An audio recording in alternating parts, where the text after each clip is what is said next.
Donc, Monsieur le maire, on a appris ce matin le départ de Justin Trudeau de la chefferie du Parti libéral du Canada. C'est quoi vos réactions par rapport à ça, là?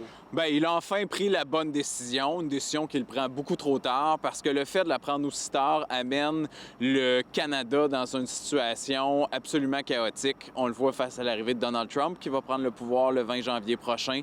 On le voit par rapport à tellement de projets de loi et de mesures qui tombent en ce moment, parce que l'annonce d'aujourd'hui, c'est la prorogation du Parlement, donc on ne retournera pas en Chambre avant le 24 mars, et tous les projets de loi tombent. Et ça, c'est probablement ce qui est le plus dramatique dans la situation. Des projets comme la gestion de l'offre qui se sont fait niaiser au Sénat par des sénateurs non élus pendant 1 an et demi meurent au feuilleton. Tout le processus est à recommencer. Même chose pour bonifier le revenu des aînés. Donc, pour moi, le vrai drame aujourd'hui, c'est ces éléments-là.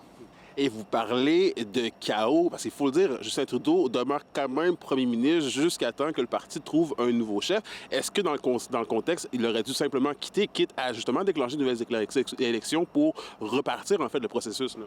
Bien, à mon sens, je pense qu'il va juste simplement assurer la fonction administrative du rôle de premier ministre, c'est-à-dire parfois d'autoriser des décisions ou autres. Dans les circonstances, ça lui appartient. Reste que je pense que le message est très clair de la part des Canadiens, des membres de son parti également.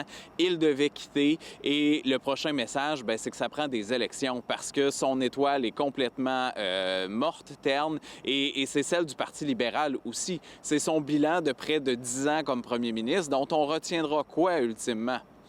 La question se pose, la légalisation du pot. Après ça, c'est un déficit monstre de 62 milliards pour l'année dernière. On était déjà à 50 milliards de dépenses supplémentaires de déficit cette année. C'est ce qui est annoncé dans l'énoncé budgétaire. Donc, qu'est-ce qu'on va retenir réellement de la gouvernance là, comme premier ministre de Justin Trudeau? Je pense bien des mots. Là. Puis on entend qu'il y a beaucoup de rapports qui doivent être faits sur des dépenses dans un contexte COVID et autres qui sont absolument catastrophiques pour l'économie canadienne.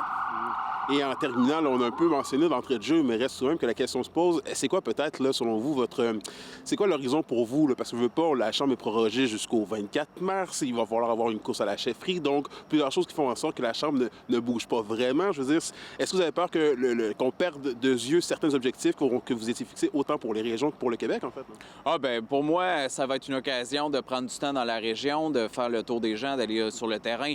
C'est un peu comme un mode été, hein? Il y a des vacances peut-être rapidement, mais dans le contexte, elles viennent d'être prises, là. Fait que c'est de faire le tour de la région. Si on est appelé à se déplacer, je suis toujours porte-parole des relations avec les Autochtones, porte-parole des sports. Donc, tout ça va m'amener à faire du terrain. Mais la première responsabilité, puis c'est ce qui est agréable dans les circonstances, bien, ça va être du temps pour être chez nous, en famille, auprès des miens, mais aussi auprès des gens d'Abitibi-Témiscamingue.